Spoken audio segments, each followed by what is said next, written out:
Jeff, ready? Yes, sir. Nick, ready? Yes, Yep. Mike. All right, let's do it.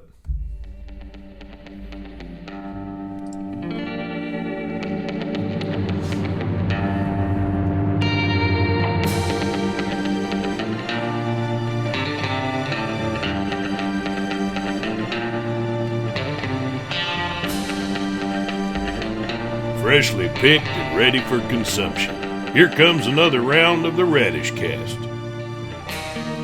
Another Radishcast coming in for you. I'm your fearless commissioner and mentally exhausted manager, Mike Fisher. Along with me, just like every time, my co-host Nick Spillstole and Jeff Familiar Territory Gregory. Let's turn some rumors into facts. Dude, Yep. it always gets to this point of the year, and man, it's just like, not that I want it to be done, but this gets mentally draining, like being in fantasy mode all the time. 17 weeks straight of the grind. This is, I think, where experience comes to play, though. I've been in the Toilet Bowl Championship once. I know what it takes. Nick's a rookie, so we'll see how things turn out. How to handle it. The lights won't be too big for you. You've seen it before.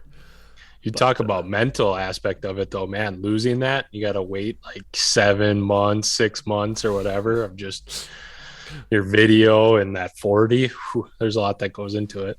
Yeah. Well, on the bright side, if it ends up being you, you can you can battle back, try to beat that 5.5 time, and if it's Nick, I don't think you have too much to worry about. I don't know how fast Nick's running a 40. It'll be training. Yeah. But no, yeah, it's we're getting close to the end here. I know we got the Pro Bowl after this. I don't know if anybody else has other leagues that are continuing on into the end. I assume we'll do the DFS Bowl again next week, similar to last year. Nick will run that. I know he's been throwing a couple tournaments out, so a couple more things to do. But no, I'm already starting to look forward to next year now that I'm out of it. Me too. I'm still in it, but I'm looking at draft prep already, knowing that I get that first pick. Yeah. Well, as we alluded to, it's the jugs and the ticklers. The tater taints now. A little bit of a name change going on. Maybe trying to throw you off, but I'll throw up on the screen right now the both of the brackets. We got the winners bracket and the losers bracket. We got the lefties and Grizz taking a rematch of the finals and a rematch of the third place game too with the football team and Benny and the Jets. But yeah, Jeff's got the experience down low there in the toilet bowl taking on Nick. It's a host battle. I like it. Definitely the game of the week. For sure. I think I said the same thing last year. When you're not in the championship game, like I care, like I really do. Like I have, who I want to win. I have, my picks, whatever. But like the toilet bowl has so much more on the line to me. Like it's not, I don't get to win money. There's not like a payoff to whatever happens in the championship game, but there's a payoff to what happens in this last place game because this video is so exciting and like all the rules that go into it. And so, I'm excited for all of it, but the toilet bowl will always hold a special place in my heart as long as I'm not in one of the other games. And you made the playoffs this year, so you now have an active part in the rules. I do get to kind of coming up with that. So that's another little sprinkle in there for you. We'll have to get the playoff teams together here as we once we get this all wrapped up and we're getting ready for the postseason owners meeting and get those rules established. But yeah, with that going on, and then just one other thing I want to note is we got the Pro Bowl coming up next week, as I mentioned. So starting to organize rosters as far as that's concerned. And then on next week's show, when we're kind of wrapping up what happened in these title games, we're also going to go through the postseason awards. So I got an email sitting in my inbox with Word documents that I haven't opened yet that says who the winners are. So I won't look at who the winners are till we open it live on the show. We're like the freaking Grammys out here. It's big time. But I'm looking forward to that. I want to see who the 4 winners are. Maybe some repeat ones too. Who knows? The only thing I know is that there was a tie and there was a little bit of an interesting tiebreaker. But we'll go into that next week. I got some input on what the tiebreaker was, but I don't know which one was tied. I don't know which award or anything like that.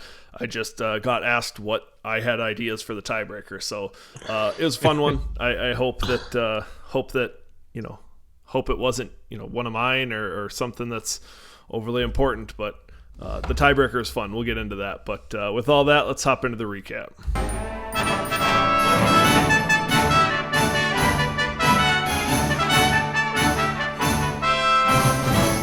This here's the Radish Recap. Radish Recap, we got the Grizzly Adams and Coach Alex Cooley taking on Benny and the Jets and Coach Ben Stelzer. Grizz came into this one as a 1-point favorite, took the 114-99 win. Jeff had faith. This game changed a lot coming up to game time. You had Dalvin Cook going out. You had James Conner, I thought was going to play, was a surprise inactive, which was a huge swing because not only did that mean Benny's stuck starting Larry Roundtree, who got him no points, but also that's Chase Edmonds getting a bell cow role for Cooley here. So that was a pretty big swing, and in a 15-point game, maybe that could have been the difference. But Jeff, toss it over to you first. What you see in this one? Yeah, you hit on a lot of it, Mike. Just Benny, unfortunately, losing some guys there. But on the other side, too, Cooley, there's no he didn't have an easy path with Lamar going out. Or being out or staying out, I should say. And then even Kelsey, he was pulled to that game. So, those are really two guys that Cooley kind of distinguishes himself from for other matchups, and not having either of them really could have cost him. But, Heineke only had sub 5 points, and CJ Uzama had 6 points. So, just over 10 points is really nothing. Outstanding, but you touched on that. Chase Edmonds, he had a really nice game. Samuel just consistently, and then everyone else put up pretty solid numbers for him. And with some of the duds that Ben had on his side, it was just enough for Cooley to get by. Yeah, you look at Ben's side of the ball, and you got Stephon Diggs and Cooper Kupp, Dalton Schultz all having solid games. Aaron Rodgers, a 20-point game is solid as well. But, Cooper Kupp, 10 catches for 109 yards. That's great. But, when you've got that much work and you don't get the touchdown to kind of cap it off and take it over the top, you're almost disappointed, right? I had a similar feeling with Jonathan Taylor, 100 rushing yards, and I'm like, the heck is this? Come on, give me some. But that's walk just away with 10 points. Yeah, you're so used to those guys just absolutely annihilating all year.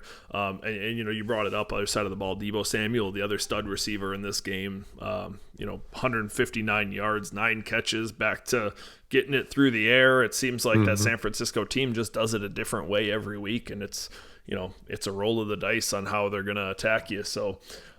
Definitely a little disappointing that Benny, had to go to the real bottom of the barrel with the running backs there. Same with Cooley having to, dig to his backups for quarterbacks and tight ends, and a little disappointing with how COVID affected this game. But at the end of the day, Cooley pulled it out onto the championship game for him, and he gets to face the winner of I Am Left-Handed, Coach Kyle Monroe taking on the Aaron Rodgers football team, Coach Tony Fisher. The lefties came into this one as a 7-point favorite, took the 115.5 to 101 victory.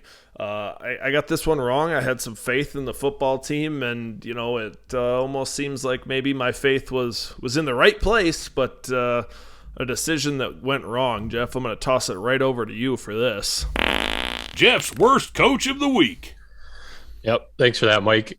Essentially, Tony should have won this game. You think of one decision, you start Josh Allen over Herbert, and it's about 14 points difference, and it gives Tony about a half a point win on this one. And, I don't think that's a decision that Tony's going to forget anytime soon. And I don't know if it's a decision that he really would make 9 times out of 10 or over and over. You can see the Herbert matchup against the Texans, and I don't think anyone really thought the Texans were going to win that game. But, it's just one of those things where you run the big dog and you keep Allen in your lineup and hope for the best. So for that, that one decision, Tony's the worst coach of the week.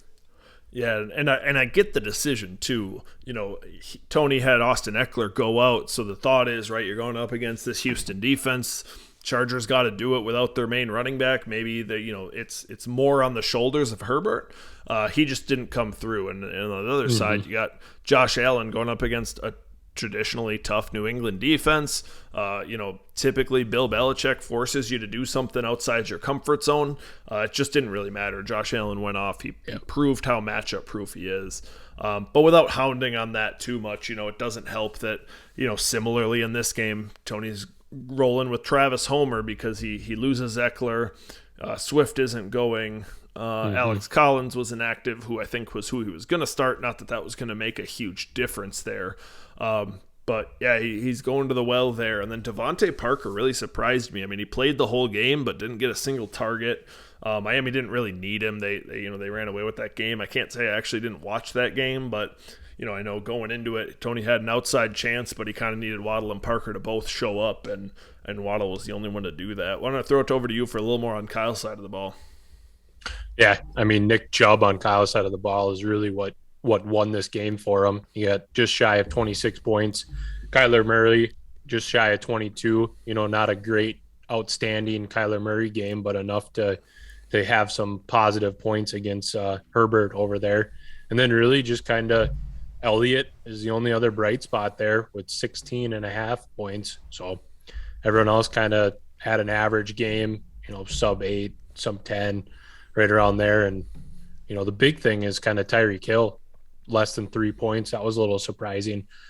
The Chiefs put up 36 points and he walks away with 3 points. That doesn't happen very often. So just a little interesting, but obviously enough to get it done. And I think Kyle is pretty lucky, in all honesty, to walk away with this matchup and win with the numbers that he put up. 114 is nothing to, no joke or anything like that, but it's not typically enough against Tony's high scoring matchup. So yeah, and Tyreek Hill is kind of, I heard this point today, and it's a really important point. Tyreek came off that COVID list just before this, a couple days before this matchup. They came out and said he didn't have the conditioning. He was getting worn out really easily. It's a case where just because a guy comes off that COVID list doesn't necessarily mean that he's, 100% full go. But then there is cases where guys are, where, they don't have any symptoms. They come out, they're feeling just fine. So it's kind of a toss-up, and you got to really have that in the back of your head, right? If you got similar options, maybe you got to go against a guy if they're fresh off that COVID list. I don't know that you're ever sitting Tyreek Hill if he's active, but Kyle would have been better off here if Tyreek wouldn't have made it back in time. But yep, it's one of those where you sit Hill too, and then he goes for 150 and 2 touchdowns, and you're always, like, of course, Yep. But luckily he didn't. That's not the reason that Kyle lost. He got the win on this, and so he gets to live in advance.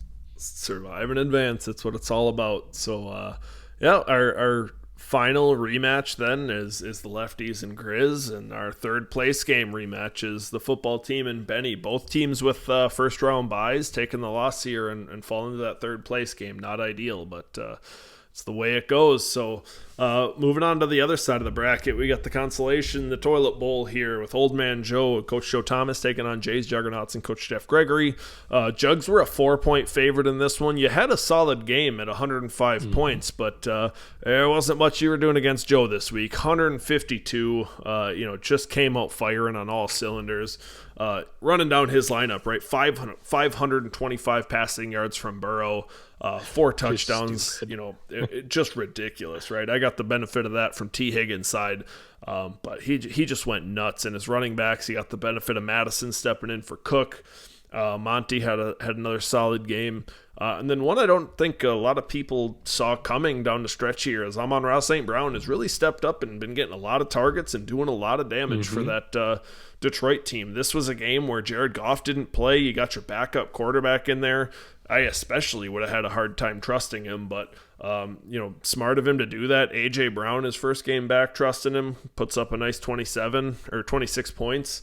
And the rest is, kind of moot. He had all those guys just go nuts. So great game there from Joe, and I'll toss it over to you for your side of the ball. Again, like I said, a solid day for you.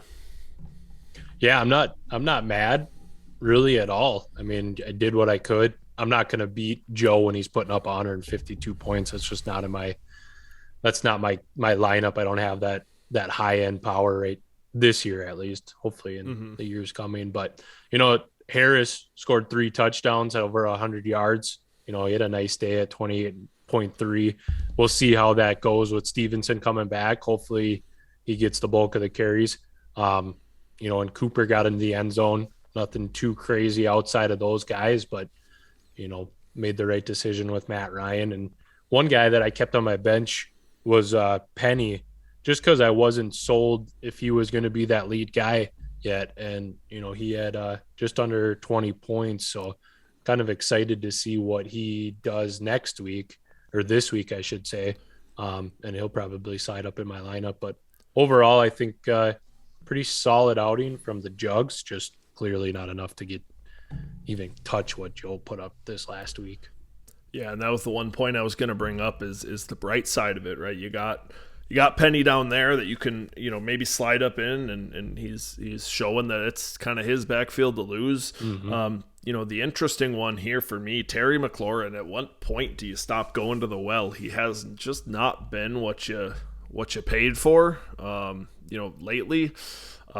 It's been a while since he's put up a solid game, and really on the year he's put up, I'm looking at his stats, 4 games that you're happy about. Most of them were in the beginning of the year too. Yeah, just not something that, you expected more from him. And it's just interesting. I don't know that you have a whole lot of options where you're going to go away from him, but it's tough. It's tough to keep having, one of your guys who's a staple of your team, right? A guy that you probably set and forget, right? You started him every week. He's healthy. So that's tough. It's tough when those guys aren't showing up for you.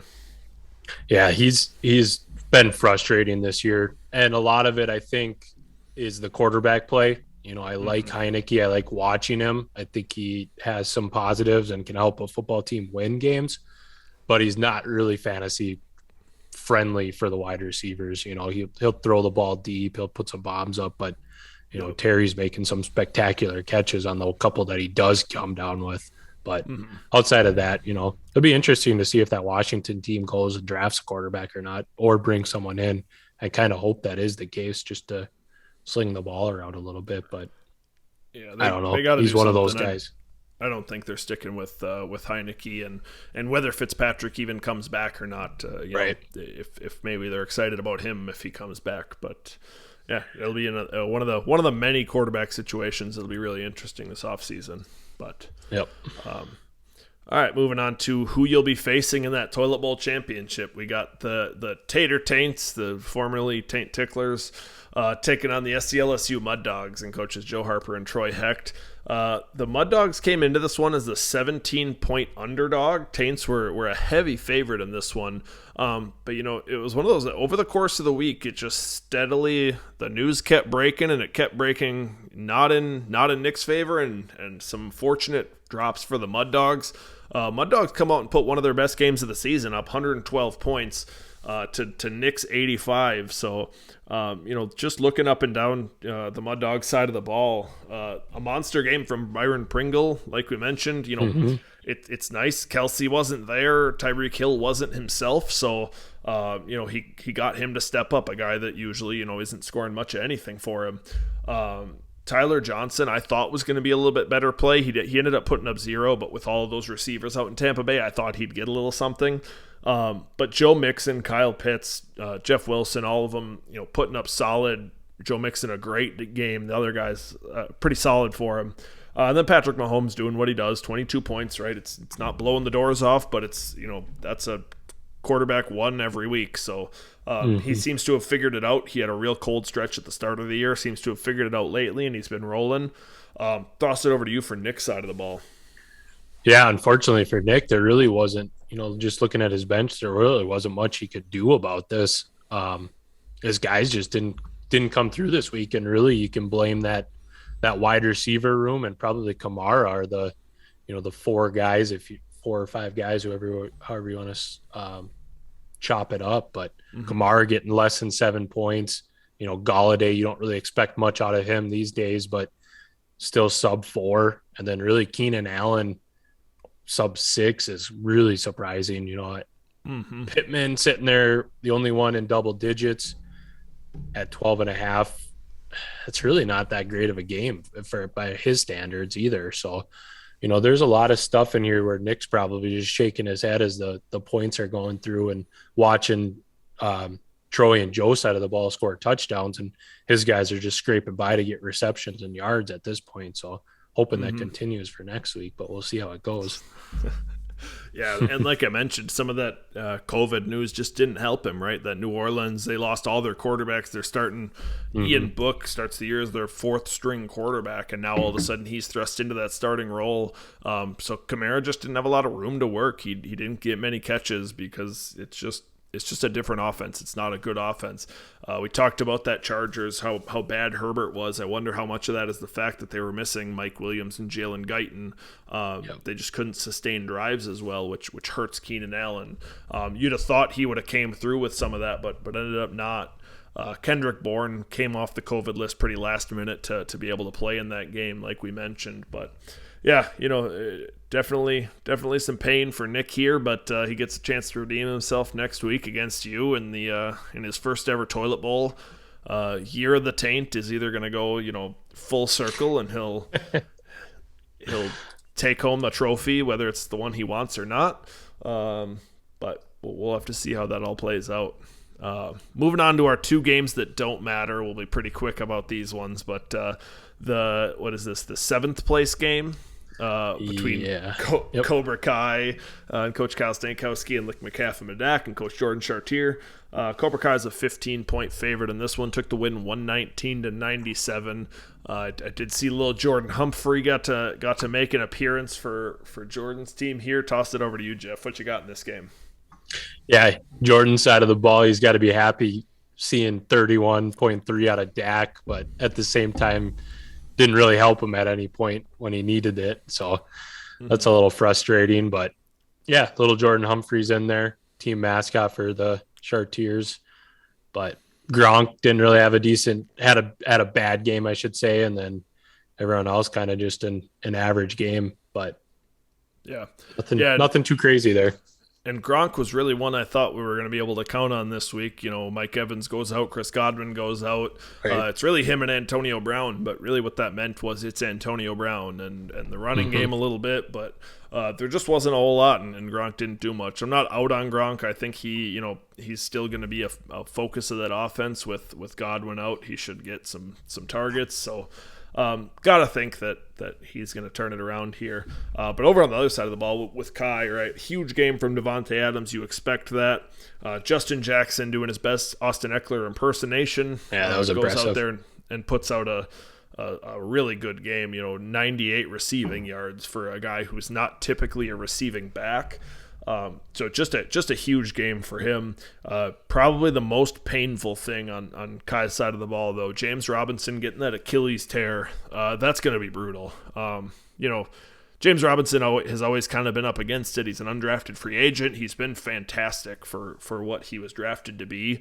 But now, especially a late season Achilles tear, because that means that this is going to butt into next year, and he's going to miss some time next year. And starting behind the 8 ball when you got the first round rookie in Travis Etienne there, it's going to be an uphill battle for James Robinson to be relevant again. So that hurts. That sucks for Kai, but of the players to come back from it, James Robinson's been, like I said, up against the odds since he came into the league. So maybe he proves some more. But yeah, that's most of what I got in that one. Move on to our last matchup, which is Ball is Life. Coach John Lamers taking on Archduke Fish and Coach Mike Fisher. The Dukes were a 7-point favorite in this one. Got the win 96-91, but did not quite cover the line. So close. So close to that line. I mentioned Jonathan Taylor earlier, 108 rushing yards, but no catches, no touchdowns. A little disappointing game there. Saquon Barkley, that Giants offense just just not doing anything, right? They're starting Jake Fromm at quarterback right now. He's not dumping the ball off to Barkley. Barkley had 1 catch for -4 yards, and the running game's not there, and a big part of that is because their offense just can't move. So he's disappointing in this one. But really the highlight of my side of the ball is T. Higgins has been unbelievable this last 2 months of the season. So really excited about him and really happy to see him blowing up here lately. Toss it over to you for John's side of the ball. Yeah, just real quick, that T. Higgins play the last few weeks has just been remarkable. That's got to bring some excitement going into next year for you with how young he is and the connection that he has with Burrow. It's going to be something fun to watch for a long time, hopefully. John's side of the ball, Stafford really kind of another shitty game, less than 7 points. Clyde got hurt. I can't remember how early it was, but, he got banged up. And starting A.J. Dillon, I think John's been doing that the last couple of weeks, so not too surprised that he's in there. But he really hasn't had that breakout game that he had a few weeks back that I think John's been trying to, capitalize on for a couple weeks here. But he put up just under 91 points. Everyone's kind of solid. He didn't really have a breakout guy like you did in T. Higgins, and that's kind of the reason that he lost by that 6 points there. Yeah, and we talked about that Kansas City receiving core. This would have been the game to slide Mecole Hardman in there. They were banged up. He may have thought about it and then pivoted away when it turned into Tyreek Hill being healthy. It wouldn't have made the difference. He'd have picked up 4 or 5 points that wouldn't have quite got him over the hump, but that's probably would have been the one game where you could have played him and played him with some sort of confidence. But he would have played Davis Mills. He would have walked away with the win. Yeah, the classic mistake of starting Matt Stafford over Davis Mills. I hate it when I do that. John will have to think about that in the future here. So with all that, Nick had a 4-2 week. Jeff had a 3-3 week. 2-4 for me. Couldn't, Tony pick got me down, and then Jordan didn't quite cover the line against Cobra, though both those would have really swung this week in my favor. But as it stands, Jeff, you got the lead. You're a game and a half up on Nick. You're 2.5 games up on me. There's only 3 games that are being played this week, so it's gonna be interesting. So with that out of the way, let's hop into next week.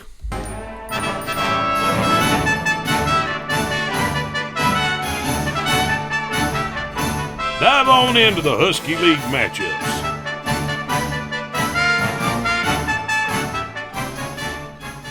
Husky League matchups, we got the number 6 seed Grizzly Adams taking on number 5 seed I Am Left-Handed. The 2 lowest seeds facing off in the championship game. And it's a dead even line coming into this. Yeah. All of these games, I'm really excited. They're all going to be tight. But yeah, this one comes in as a dead even line.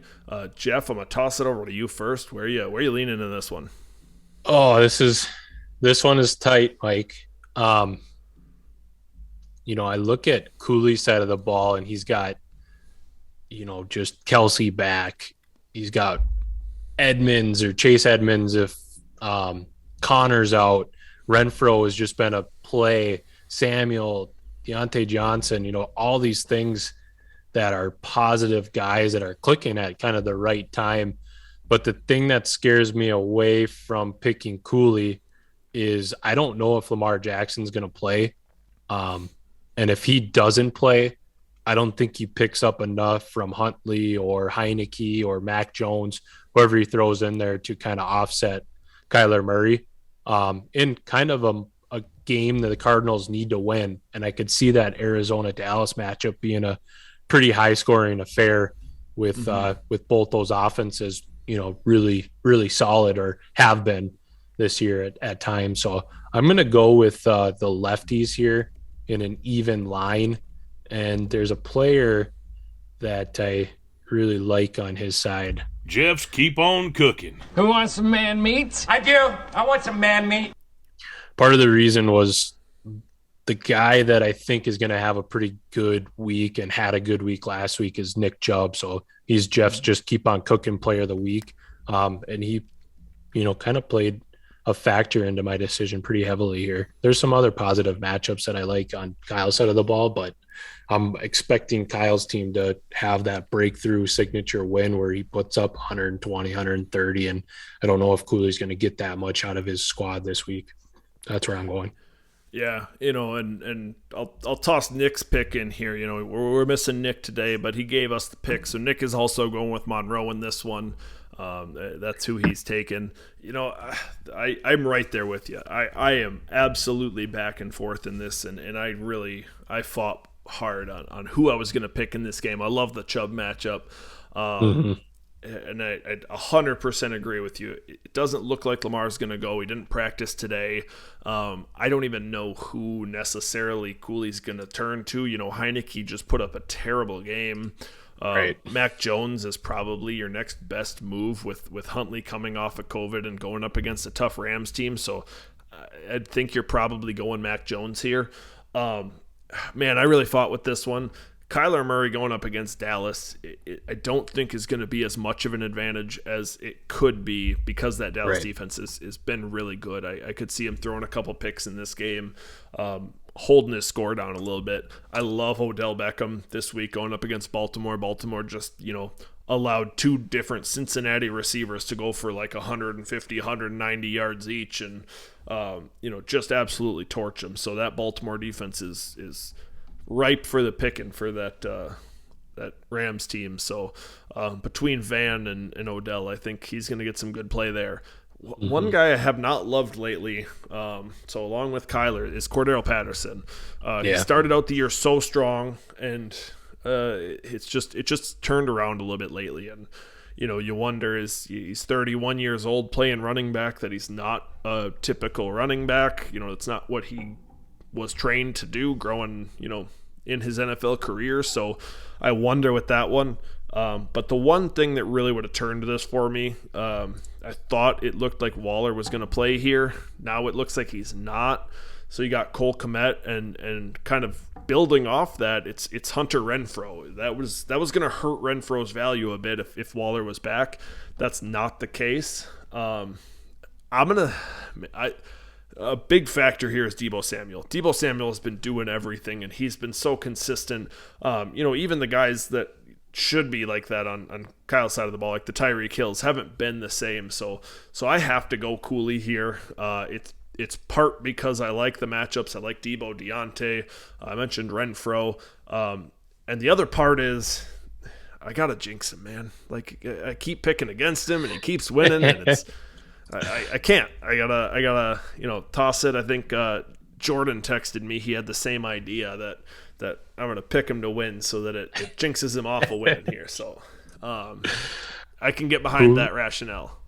Cooley, if he wins too, he wins the dynasty fund too. So that's part of that factors into it too. So yeah, I want to keep that dynasty fund intact. that's my money. I'm not giving that to Cooley.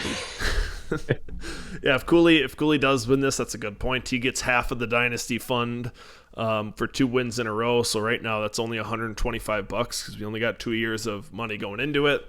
But then if you win 3 years in a row, he gets to take the whole thing. So yeah, hopefully Monroe can pull a win here and keep that dynasty fund intact. But yeah, we'll have to see. I think Monroe and his squad is out for revenge, losing to Cooley last year. So I think he's got some locker room bait to use. I think so too. Moving on to our next matchup, we got the number 2 seed Benny and the Jets taking on the number 1 seed Aaron Rodgers football team. The football team is a 10-point favorite in this one. I see right now he's got Josh Allen on the bench and he's got Justin Herbert in there.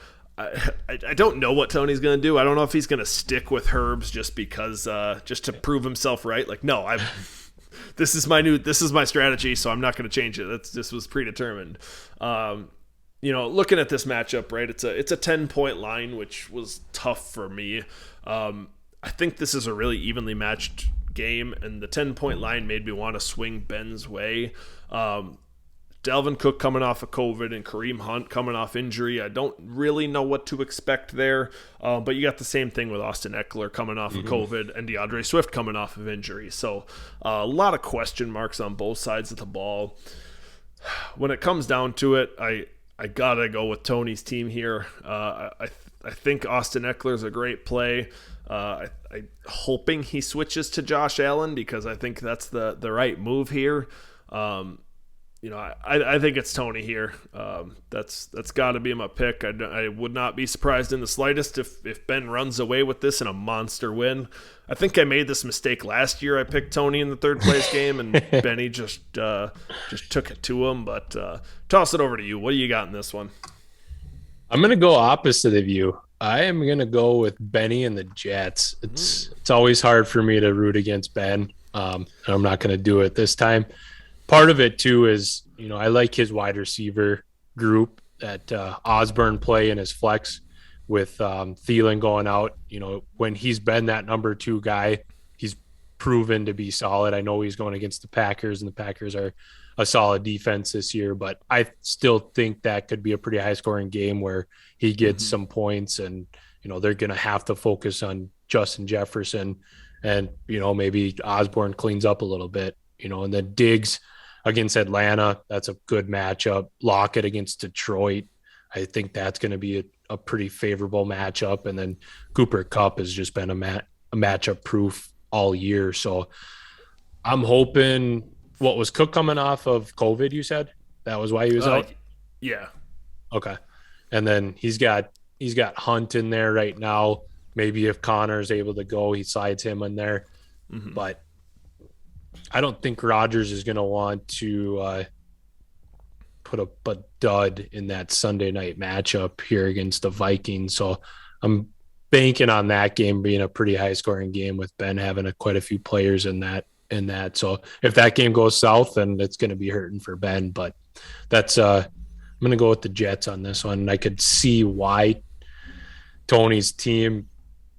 I mean, if AB is in there and Waddle and JJ and Eckler put up the numbers that they normally do, then I think Tony could run away with this. But, in his flex down there, he's got Moore right now who's coming off of COVID. If he doesn't play and Tony's got to go to Parker or, Williams, the Detroit running back, I think that's a downgrade in a sense, but big time. But Tony's guys are so top heavy that, Andrews or even Waddle or Justin Jefferson could make up that difference pretty easily. So this is a tough one. If Tony's team got, if he gets Michael Thomas back next year and can actually fill out a lineup, because right now it just always seems like he's 1 or 2 guys short of being able to really fill out a lineup. If he can fill that out, man, he's gonna be tough. But I do see Nick's right on board with you. He's got the Jets here. Having that 10-point line, I don't blame you guys at all. I really would have thought, that Benny and the Jets would be the move here. So, so that's our third place game. Sliding on down to the depths.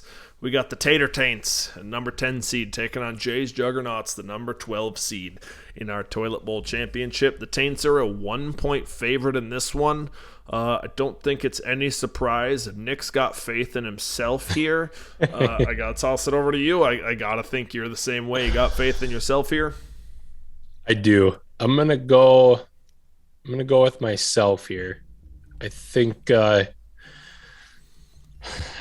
there's enough here in these matchups that I actually like. We touched on Rashad Penny going against the Lions. I'm hoping that it's not the Detroit Lions that show up and somehow find a way to stop and hold running backs, but I'm hoping Penny just runs all over them. Goddard had a pretty bad game last week, but now he's going against Washington, who's not – that defense isn't anything special. Cooper had a nice game last week. I'm hoping McLaurin bounces back and can help me. And then the Giants with Mooney, I'm not too worried about that. I'm thinking Mooney's going to be able to get his 5 or 6 receptions and hopefully he finds the end zone. But really the reason that I'm going my way is I like my running backs. Jacobs has got a tough matchup against the Colts, but he's pretty much with Waller out. It's been Renfro and him, and he's been getting it done through the air. So he hasn't had that, goal line rushing touchdown here in a couple of weeks. And I don't think it's, Peyton Barber's backfield or goal line carries. I think it's just he's been pulled or got him down there and then got ripped out or vultured a touchdown away from him. So, and Harris going against the Jaguars.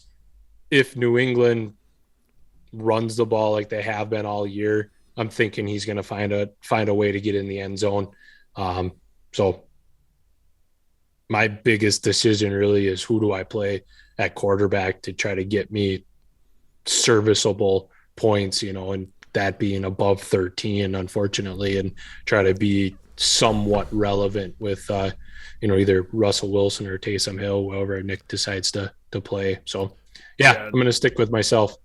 And looking at the quarterback you got in, I see you got Tua in there right now going against Tennessee. I think that's the right call, right? I don't think there's any part of me that thinks Trevor Lawrence going against New England is a good play. And Matt Ryan, their team is sitting right around 500, but it is not because of his great quarterback play. I mean, he hasn't put up more than 13 points since week 9. So yeah. He's not been good. I think you're making the right call there. I think Tua's the move here. Man, this is not something I ever thought I was going to say at the start of the year. But Jeff, man, I love your running backs and I hate your wide receivers. I know. I talked which actually Terry. could be a good thing. We thought the wide receivers are going to be good this year, and maybe they're just holding out for the last game. There you go. You talked about Terry. I talked about him earlier. I struggle with him. If I had a better option, I'd be going away. I don't think you do. I think you got to roll with that well.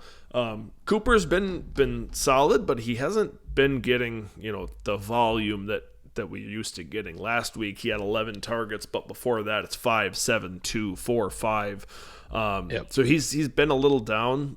Like I said, big game last week, so maybe that's going to be a difference here moving forward. But I love the penny play. I like Damian Harris a lot against Jacksonville.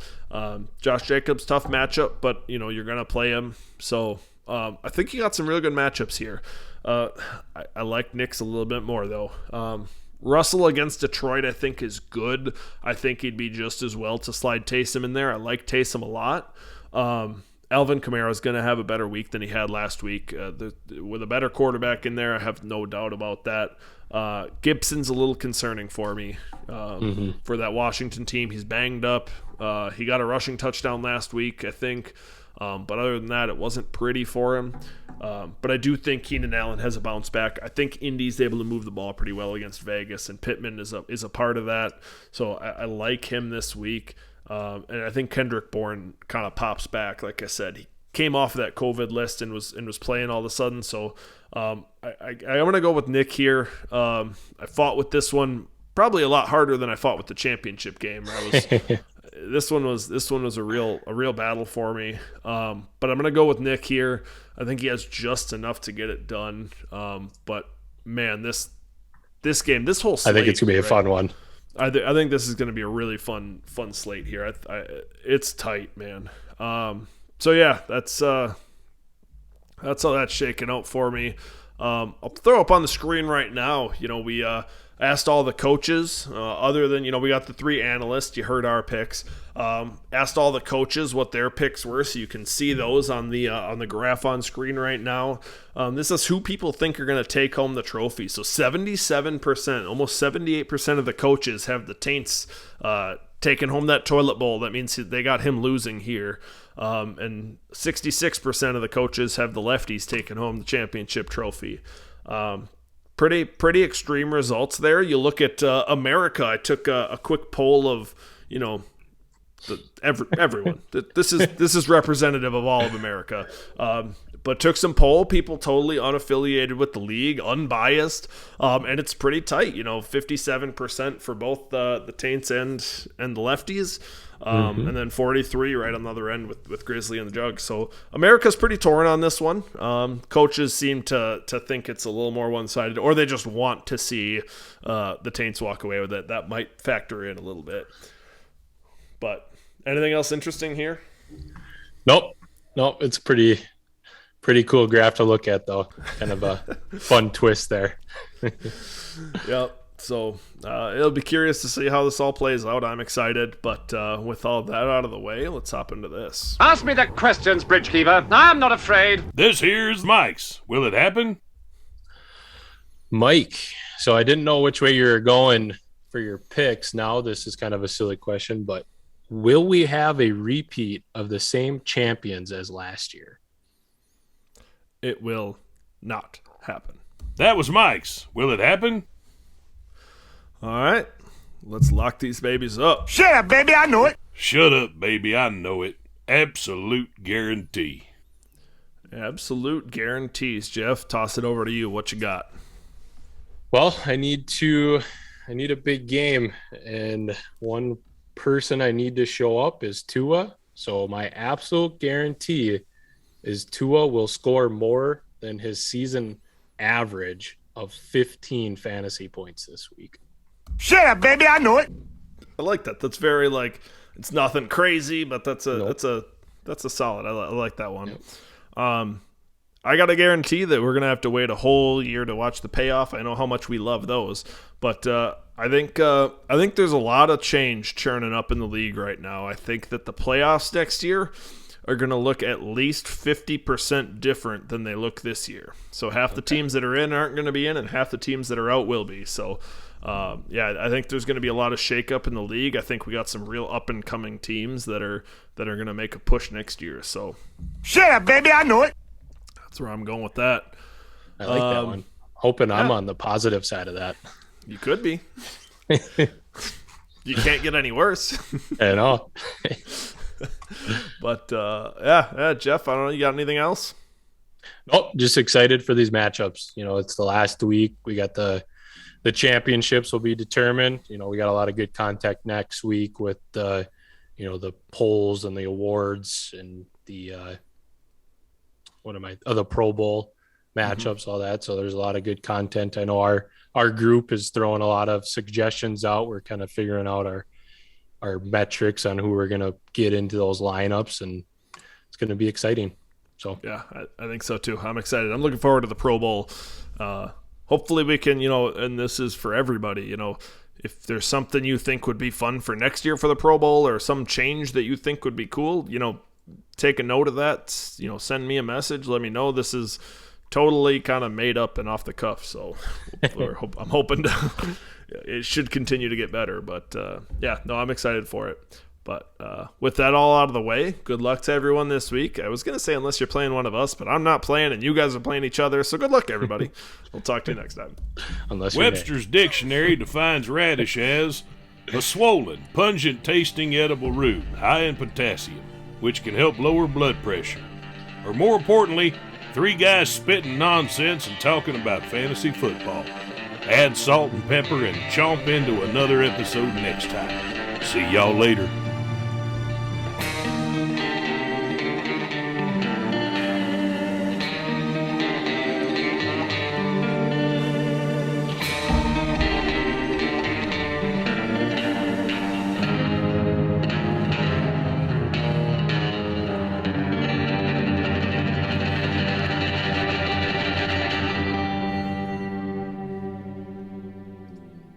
Shut up, baby. I gotta do the Nick thing.